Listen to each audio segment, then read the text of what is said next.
Okay, I'm going to give a little demo today on drawing the character's face in regard to the proportions of where the features lie on the face. So let's start out just with what would be sort of an average face type. This is the type of thing you learn if you're starting out drawing portraits. So if you think of the skull, think of the cranium of the skull being basically a sphere. I'm going to add a line here just to determine the angle that we're looking at. So the character's looking a little bit this way. So this would be just sort of standard portrait type of information. Coming off the cranium is, of course, the area of your jaw, and think of where it hinges up on the head. It's at about the halfway point along the side of the head. Think of how the neck has to be connected up to that cranium, and the eyes are at approximately the halfway point from the top of the cranium to the bottom of the chin. The eyes are going to be approximately halfway. Now that measurement can vary from person to person. That's what makes everybody look different.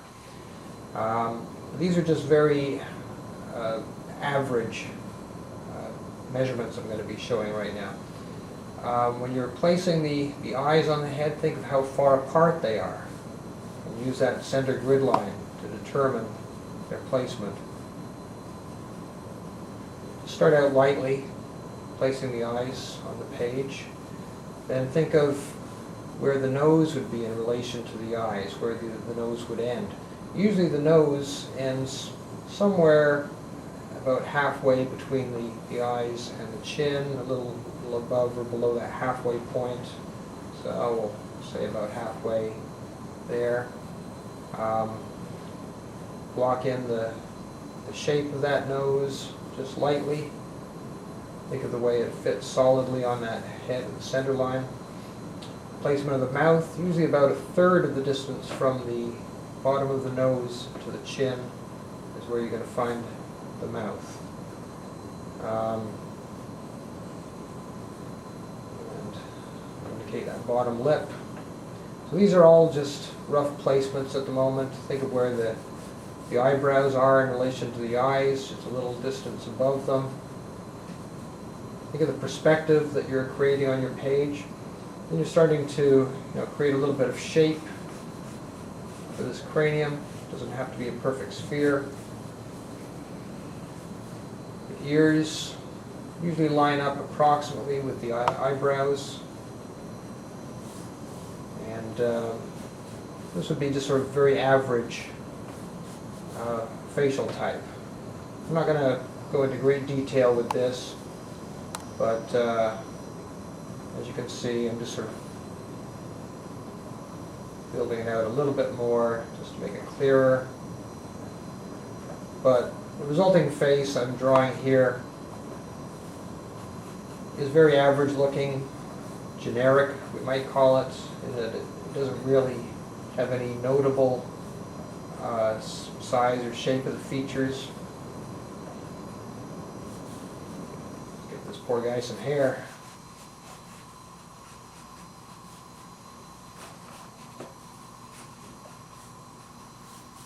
Okay, so this is a very average type of simple portrait. And with cartooning, you want to get away from this. You want to take great liberties with what we've just done here. So the cranium doesn't have to be realistic in size. You can have somebody with a very small cranium. And the length of the face can be very short, very long. In this case, I'm going to give this guy very long facial shape. And let's have him facing this way. So here we've got a really exaggerated version of what we've drawn here. We've got this round cranium and the jaw area. And let's say that got our grid line here for the placement of the features. Let's say that this guy's got small eyes, fairly close set. And we'll draw them in typical cartoon fashion, more sort of ovals rather than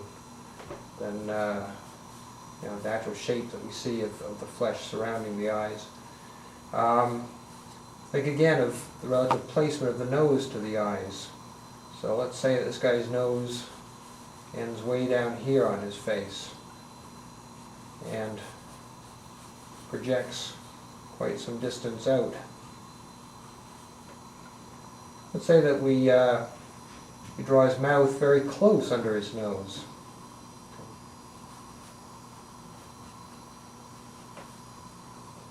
And maybe his bottom lip protrudes more in front of the upper lip. A bit more shape to this chin. Look at the jawline.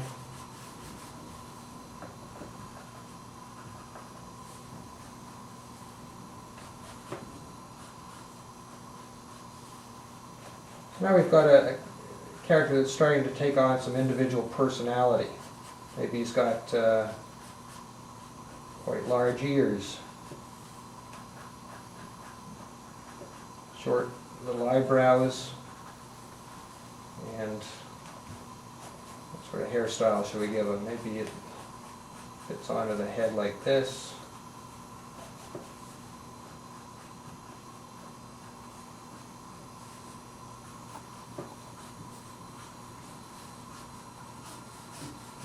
Maybe he's got quite a long neck like that. So this is thinking more in cartoon terms. We're taking those basics of portraiture and we're taking great liberties with them to create an individual type of character. So let's do another one which is quite different from this. We'll show some real variation here. So let's say that we have a character with a rather large cranium.